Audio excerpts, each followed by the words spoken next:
ubwa hati abebembezi n'abakuru b'ebyamagara omu Lyantonde nibakwatana biragara bwa nyuma yo kushanga abarwaire ba Ebola omu kyanga kyabo.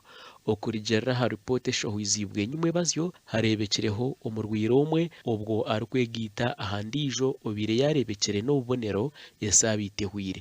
Because we cannot bring all the people together, but since we have time like today or tomorrow, we're going over the radio and we try to explain, to give more light, and to encourage our people to be so actually to adopt SOPs that can protect them. Recently, we've been getting some people from Chaka, and Chaka is Chegebo part of groups that are here. So, and these are migrant communities, and the Lyantonde will not really be very far from Cross. We need to be very careful and take this matter seriously and ensure that all that needs to be done. Abarwaire aba ngo n'abashubuzi bakuru bo muri Kashagama Lyantonde kandi nibakira kuza mu bende aho bari kuteekateeka kuba niyo bihire Ebola. Mu cyo kwa gatanu tukatunga report y'umuntu wabire n'ubone gukoreka Ebola muri Kashagama Health Center.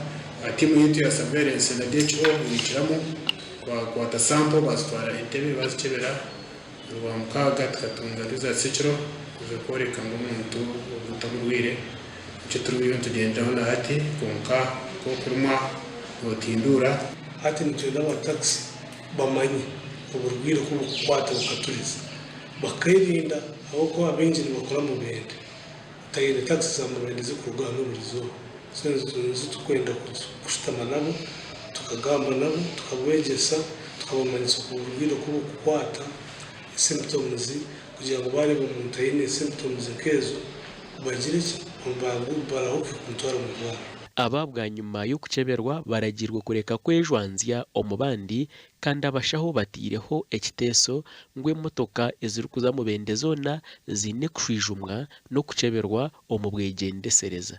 Gashakwa Sandeke William.